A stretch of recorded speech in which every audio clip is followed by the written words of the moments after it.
तो चलो बच्चों, आज हम चक्रवृद्धि ब्याज के महत्वपूर्ण प्रश्नों को हल करना सीखते हैं।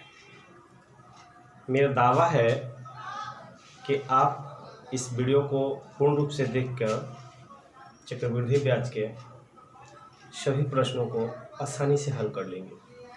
थोड़ा धैर्य रखना होगा, क्योंकि धैर्य रखने वालों को ही सफलता मिलती है। जो धैर्य खो देते हैं उन्हें सफलता नहीं मिलती। तो इसलिए आप लोग धैर्य रखें और साथ साथ चले। हम आपको चक्रवृद्धि ब्याज के प्रश्न कैसे हल किया जाता है वो भी 1 से 2 सेकंड के अंदर हम आपको सिखाते हैं। तो चलिए हम लोग चक्रवृद्धि ब्याज के प्रश्न को हल करना सीखते हैं। चक्रवृद्धि ब्याज, अगर 2 वर्ष का चक्रवृद्धि ब्याज निकालना हो तो समय के हम लिखते हैं 2 वर्ष। 3 वर्ष का चक्रवृद्धि ब्याज निकालने के लिए हम लिखते हैं 3 वर्ष। 4 वर्ष के चक्रवृद्धि निकालने के लिए 4 6 4 1 लिखते हैं। एक बात को ध्यान रखना है कि अगर हमको प्रश्न में 2 वर्ष का चक्रवृद्धि ब्याज निकालने के लिए कहा जाए तो हम 2 1 लिखें। 3 वर्ष के लिए कहा जाए तो 3 3 1 लिखते हैं।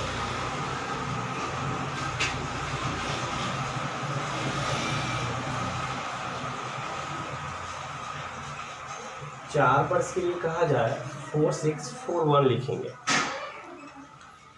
तो एक बातें तो स्पष्ट है कि 2 वर्ष के लिए 2 1, 3 वर्ष के लिए 3 3 1, 4 वर्ष के लिए 4 6 4 1। अब हम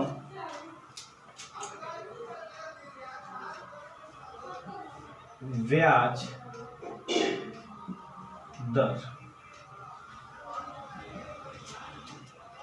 दर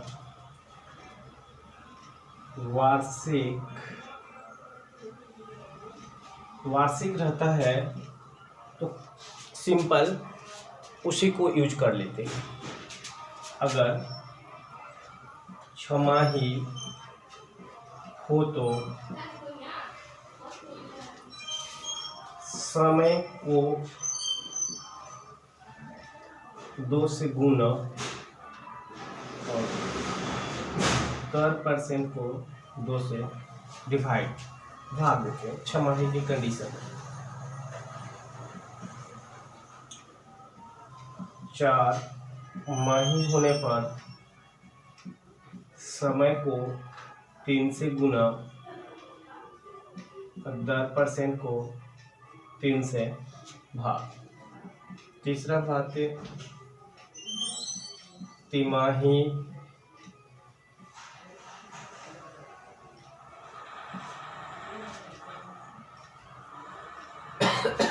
के लिए समय को 4 से गुना दर % को 4 से भाग देते हैं। आपको बस इतना ध्यान रखना है कि अगर 2 वर्ष का चक्रवृद्धि ब्याज निकालना हो तो समय लिखेंगे 2 1। 3 वर्ष के लिए 3 3 1, 4 वर्ष के लिए 4 6 4 1 और ब्याज दर और समय के लिए अगर वार्षिक रहता है तो सेम टू सेम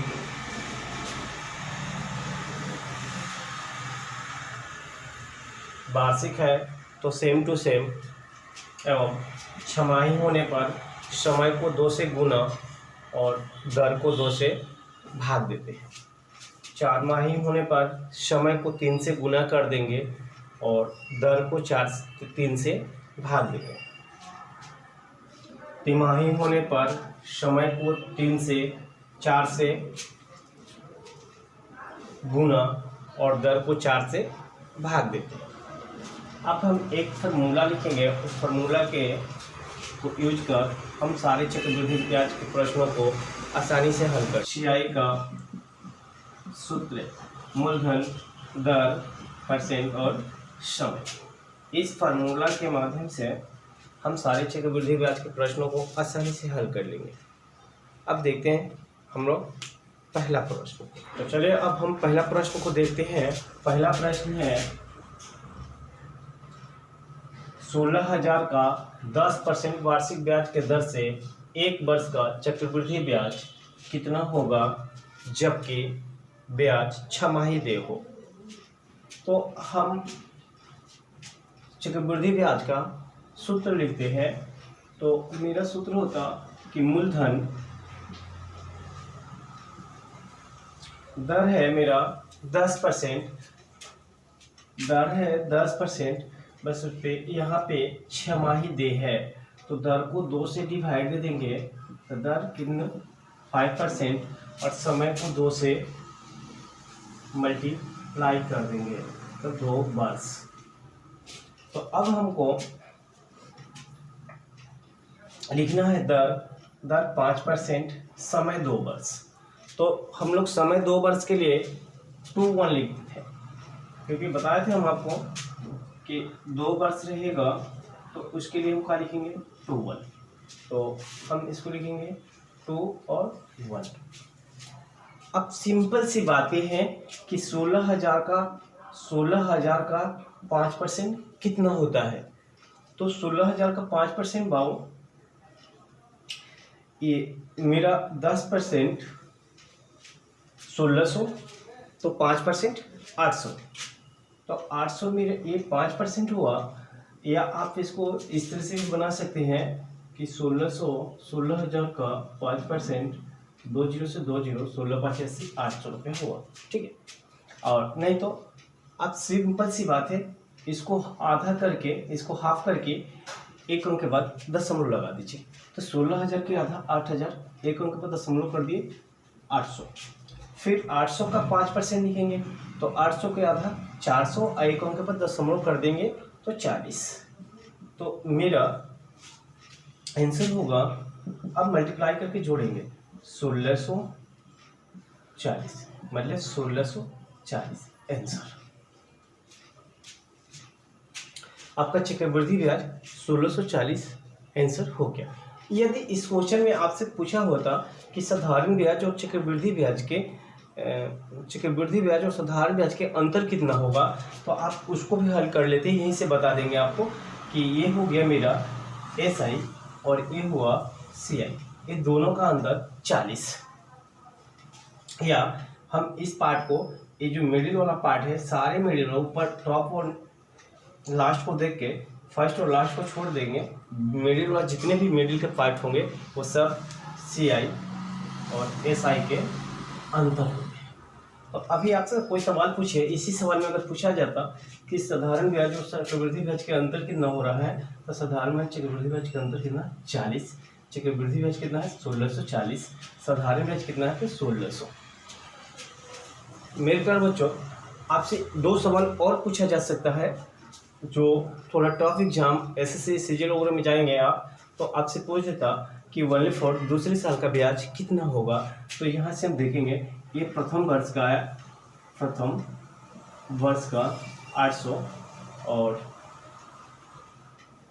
दूसरे वर्ष के लिए यहाँ 2 800 है, एक 800 हो गया तो फिर एक 800 इसमें और ये वाला 40, मतलब कितना हो जाएगा 840। तो दूसरे वर्ष का ब्याज कितना 840, प्रथम वर्ष का ब्याज 800। तो आपसे ये 5 सवाल पूछे जा सकते हैं। और एक सवाल और पूछा जाता है कि मिश्रधन, तो वो तो सिंपल सी बात है कि मूलधन प्लस ब्याज को क्या हो जाएगा मिश्रधन हो जाएगा। तो आपका 6 प्रश्न इसमें हल हो गया। तो आपसे चक्रवृद्धि ब्याज में मात्र 6 ही प्रश्न पूछा जाता है, जो कि सारे प्रश्नों को एक ही फार्मूला और एक आसान विधि से आपको बताया गया। आप जिसको चाहे उसको हल करके दे सकते हैं। तो आप थोड़ा धैर्य बना के रखिए, हम आपको चक्रवृद्धि ब्याज इस तरह से सिखा देंगे कि कभी भूल ही नहीं पाएंगे। लोग कहते हैं सारे बच्चों को प्रॉब्लम होता है चक्रवृद्धि ब्याज में, बोलते हैं समझ में नहीं आता चक्रवृद्धि ब्याज होता कैसे है, बनता कैसे है। तो आज आपको समझ में आ जाएंगे चक्रवृद्धि ब्याज कैसे होता है। चलिए दूसरा प्रश्न है कि 1,25,000 का 8% वार्षिक ब्याज की दर से 9 माह का चक्रवृद्धि ब्याज ज्ञात करें जबकि ब्याज प्रति तिमाही हो। तो सबसे पहले हमको एक चीज़ देखना है कि ब्याज का जो संयोजन है वो वार्षिक है या छमाही है या तिमाही है या चारमाही है। तो हम यहाँ पे देख रहे हैं कि ब्याज का संयोजन 3 माही है। तो 3 माही के जब तिमाही होता है तो दर को हम लोग 4 से डिवाइड देते हैं। तो दर को 4 से डिवाइड दे, दर मेरा नया दर आ गया, नया दर 4%। समय को 4 से गुना कर देते हैं। तो समय तो माह में है, तो माह में समय रहेगा तो 4 से गुना नहीं करेंगे, हम उसको वर्ष में बना के 4 से मल्टीप्लाई कर देंगे। तो माह को 12 से डिवाइड देंगे तो वर्ष हो गया, फिर इसको 4 से मल्टीप्लाई कर देंगे, 4 तिहाई 12, 3 वर्ष। नया साल आ गया, नया वर्ष कितना हो गया 3। अब हम प्रश्न को हल कर देंगे, फिर वही फॉर्मूला लगाएंगे कि मूलधन दर समय 3 वर्ष है। 3 वर्ष के लिए हम लोग क्या लिखे थे, 3 वर्ष के लिए क्या बोलते थे हम 3, 3, 1। तो हम लिखेंगे 3, 3, 1। अब सिंपल सी बातें हैं कि हमको यहाँ पे चक्रवृद्धि ब्याज ज्ञात करना है। या चक्रवृद्धि ब्याज में हमको 6 प्रश्न को हल करना है, 6 प्रश्न, 6-7 प्रश्न को भी हल कर लेंगे। देखिए तो मेरा 1,25,000 का 2% कितना होता है। तो 2 अंक के बाद दशमलव देंगे तो मेरा 1% होता है। तो 1% यहाँ पे हो रहा, तो 2 अंक के बाद हम दशमलव दे रहे हैं तो मेरा 1% होता। तो 1% 1250 है, तो 2% कितना हो जाएगा 2500। अगर आपको नहीं समझ में आ रहे हैं तो थोड़ा सब्र रखे, सीख जाएंगे। 1% 1250, तो 2% 2500, फिर 2500 का 1% 25, तो 2% कितना हो जाएगा 50। फिर देखते हैं 50 का 2 अंक के बाद दशमलव देंगे तो 50 पैसा हो रहा है, और उसको 2 से मल्टीप्लाई कर देते हैं तो 1 रुपया हो जाता। तो ये मेरा आंसर हुआ। अब देखते हैं कितना हो रहा है। देखिए ये 7500, 150, 1 मतलब 7651 ACI। अब आपसे पूछा जाए कि CI कितना है तो 7651, SI का हो 7500। CI SI के अंतर 151।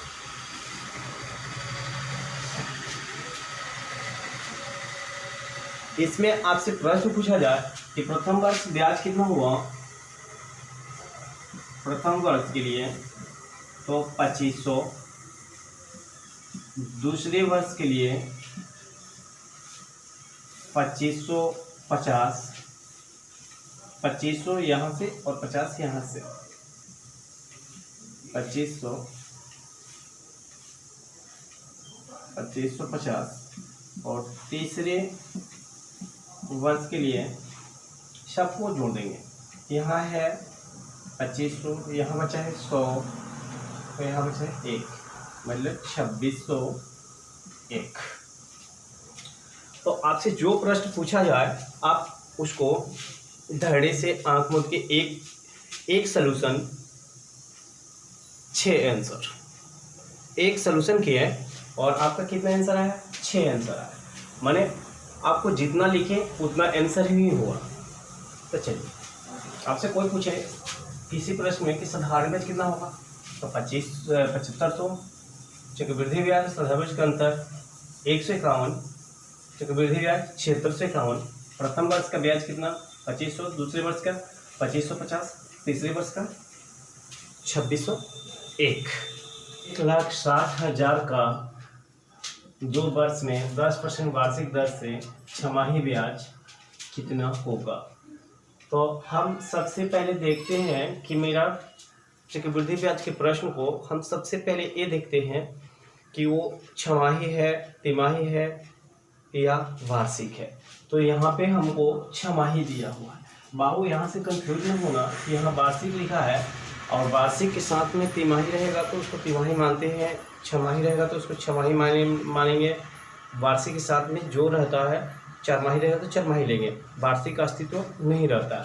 तो यहाँ पे वार्षिक है और यहाँ पे छमाही है। इसका मतलब मेरा ब्याज के दर, ब्याज का संयोजन छमाही हो रहा है। छमाही के लिए हम समय को क्या बोले थे, 2 से गुना कर देंगे तो कितना वर्ष हो गया मेरा, 4 वर्ष हो गया।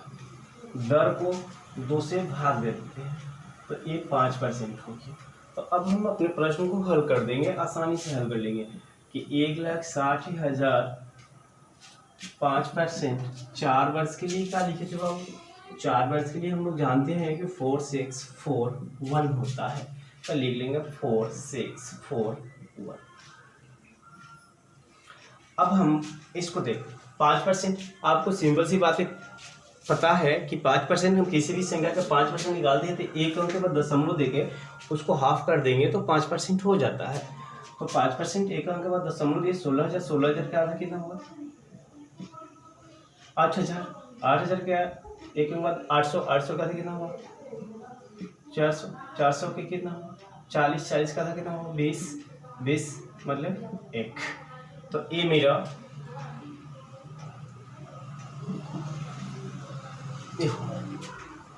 अब आप इसको मल्टीप्लाई करके जोड़ दीजिए। 8 चौका 32,000, 6 चौका 2400, 80, 1। अब हम इसको जोड़ लेंगे, 1 हुआ, 8 हुआ, 4, 4। प्यारे बच्चों, हम आशा करते हैं कि आप लोग चक्रवृद्धि ब्याज की ये सीरीज अच्छे से समझ लिए। कल हम आपको चक्रवृद्धि ब्याज के दूसरे सीरीज में ले चलेंगे और उसको भी हम इसी प्रश्न, इसी फार्मूला और इसी तरीके से हल करेंगे और आसानी से हल कर लेंगे।